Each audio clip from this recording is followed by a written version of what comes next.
On this program, we always talk about outlaw motorcycle clubs, 1% of diamond patches. What is the proper protocol? I always say earn your patch. Don't just put it on. But what happens when you create a motorcycle club and you just put it on? And what happens when you're in a Christian motorcycle club and you have an outlaws mentality and you decide, you know what, we're gonna throw a diamond patch on? Well, today we're gonna talk about a legend that did just that. I had to sit down with Pastor Phil Aguilar, and I really want you to listen to the words that this man says and listen to the experiences, because when you throw these diamond patches on, it is not a joke. They come with repercussions, but Pastor Phil lived this in Anaheim, California, at a time where the biggest clubs were making their bones. Let's get into it.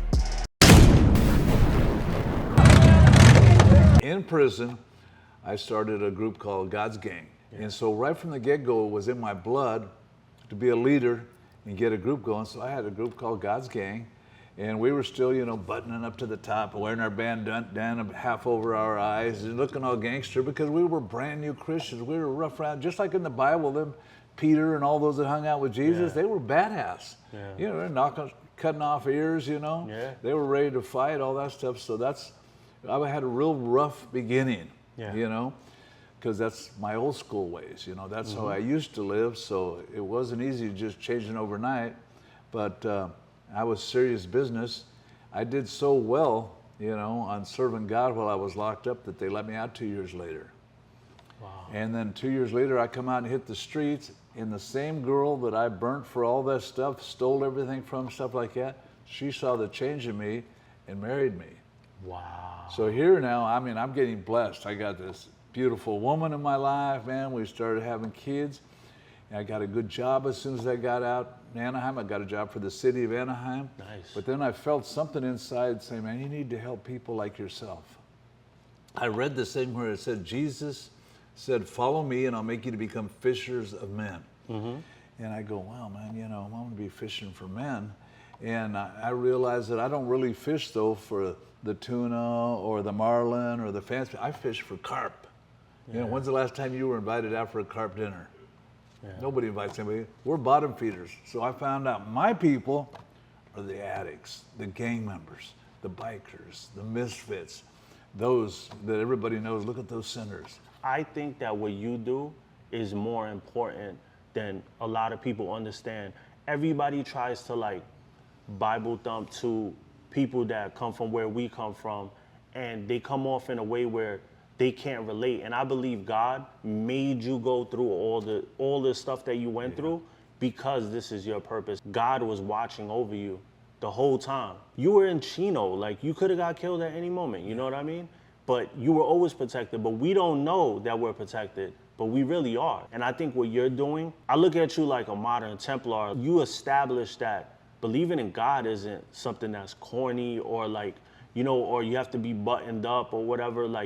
Anybody is accepted by God. And I appreciate what you do. It's special. Well, I appreciate that. And so here I am, I get out. What am I going to do? I got a good job, but that wasn't fulfilling enough, because everywhere I go, I see my kind of people. So I started taking people in my own home. Before you know it, I got a couple of kids, but I got 30 people living in my own home. And so that was just what I was doing. I was feeding people, helping people, loving it too, I wanted, that was my thing. And these kind of people, and loving them right where they're at, not waiting for them to get a certain way or when they clean up their act, but taking them just like they are, strung out, hung out, everything. And I started taking them to a friend of mine's church. And at the church, they go, can you not bring so many people with problems in? Wow. And because they'd see girls I bring in with their asses hanging out, their boobs hanging out, high, drunk, all that stuff, no money. And I go, what are you talking about? It's whosoever, Jesus said. So they go, you need to start your own church. So in 1982, just a few years out from prison, and I am telling you, I started Set Free Ministries. And just a street little church. And then the next thing you know, like it says, people are coming, and we're doing music, we're reaching out, we're working out with the gang people, we're working out with the drug addicts, and it's all for free. We're not doing it for money, anything like that. Just loving, there's just something about loving people where they're at, and whosoever will may come, and being a servant, and realize what a joy it is, you know, serving God. But at the same time, you know, my biker instincts came out of me. So I had some of our guys, you know, say, hey, can we start a little biker ministry? So I had a guy named Biker James and a brother Billy of mine. So we started Christ's Sons Motorcycle Club. Yeah. Well, man, one of the first Christian motorcycle clubs on the planet. Nowadays, it's popular to start little groups like that. Yeah. But we started the Christ Sons, and like you got to meet some of the guys. It's still going, but the seed that was planted then is still, if it's of God, it'll keep on going, and nobody can stop it. So here I started Christ Sons Motorcycle Club, and I had all the bikers be my ushers, my deacons. So people would come to church, and they would start telling other people where they go, hey, these bikers, they're different people, because people still look at bikers going down the street and think all these things, that they're out raping and robbing and doing all this drugs and violence. So I had all it wasn't a ploy, it wasn't a plot or a plan. People loved it. They go, hey, I'm going to bring you to church for this biker, I'll hug you. You know, you're going to smell leather, man. They all got leather. and people really love that. This was in the 80s. It was very cool. Like I said, people, and pretty soon we started attracting guys who would come to church from the Vagos Motorcycle Clubs, you know, from the Mongols Motorcycle Club, you know, from the Messengers. All these different clubs would start coming because people are all looking for God, you know. You get them there. They're just looking for a place where they won't be judged. So often the church will say, come as you are, and I take the hat off, though, or no drinking coffee, or some kind of rule that puts it down. But they started coming in. And then we started working with the gang members. We started working, and before you know it, like I says, the place just started blowing up with people. And that's where, you know, I met guys like Terry the Tramp, you know. He started coming, bringing a whole group of guys from his thing, and got to meet people over the years, and the biker ministry grew. Then we started a club called the Servants for Christ. That grew to over 100 and some guys in that club. It's just God was blessing whatever we were doing.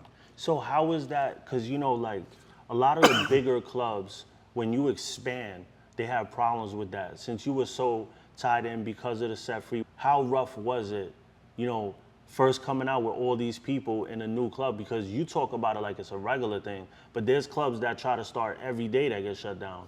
So how was that process? Well, remember, I'm a new creation. God's still working on me. I'm still a work in progress. I was never a guy to ask permission for anything. So I just did everything and asked for forgiveness later. And I'm not advising people to do that, because there's a payment in all that. And so me, I'm just doing it thinking everything's cool. But I can remember being at a run up in Tulare, California, and some of the other outlaw bikers coming to me, and I'm walking with about 50 of my guys, and they're letting me know protocol. You don't walk with 50 guys together. That shows like a power move. I just never was one for the rules. Yeah. If you tell me don't touch, I'm touching. Yeah. You know? Yeah. I remember hearing the Bible verse, can a man take fire into his bosom and not get burnt? And my first thought was, how burnt will I get? You know what I mean? Yeah. So God was still working on my pride. You know, ain't nobody gonna ask permission. You know, there was no coalition back in the day that I ever heard of. Yeah. And then when I heard there was a coalition, it didn't mean I was gonna go to those meetings. I was just one of those rebels, you know, doing that. So yeah, I had people coming up to me, they'll go, hey, you can't be walking with that many. And I had to learn a lot of those things. So I started, I've always behaved myself just enough. Yeah, yeah. Pushing the envelope, though, right to the edge. Yeah. Once again, like I said, I don't give that as advice to people, because there's a payment to everything. Yeah, you got to be built like that. Oh, yeah, you better believe it, like I says, and you got to deal with it. And later on, so Christ Sons just grew to be a big old group. Right now, we have Christ Sons in other states, other countries. You know, the biker group, you know, Servants for Christ, growing. It's always been growth. You know? What does it feel like to like start something and then see it like in other countries or around the world and stuff like that? Oh, it's crazy. We have some New Zealand people that are just awesome. Whole crew. Got some people from Australia, Gold Coast, Australia. We got a little ministry started in Israel, Bethlehem, Israel. Yeah, it's like a lot of people. Like I'm the kind of like the mother chapter. You know, I was the beginning, and a lot of people think the mother is a hoe. Me, you know. And I go, hey, even if your mother's a hoe, you gotta love her, you know? Because I've made a lot of mistakes. And man, my last book that I wrote is called How to Build an Empire and How to Burn One Down. And I tell people I'm better at the latter. So I hope you enjoyed that. The full sit down is coming. It was an honor for me to sit down with this man. He is one of 2 legacy interviews. I got that one in the bag now. The next one is Hulk Hogan. Everybody knows he's the one who got me on tools. So I need that one to solidify for my legacy. The interviews that I wanted, the legacy interviews. If you want to support Pastor Phil, he got 2 books out right now on setfreeanaheim.com. It'll be linked in the description. One is How to Build an Empire and How to Burn it down, and the other is Forgive Me, Father, I Have Sinned. I'm currently reading them. Shout to my brother Jimbo for the dope t-shirt. If you want to support the road, get your Ghostaveli Mask now. Shout to everybody who's been buying them. I had to re-up again, so they're coming so fast. Thank you to everybody out there, and thank you for tuning in to Demons Row TV, the holy grail of MC culture. Like, subscribe, and comment. And oh yeah, we ghosting, baby.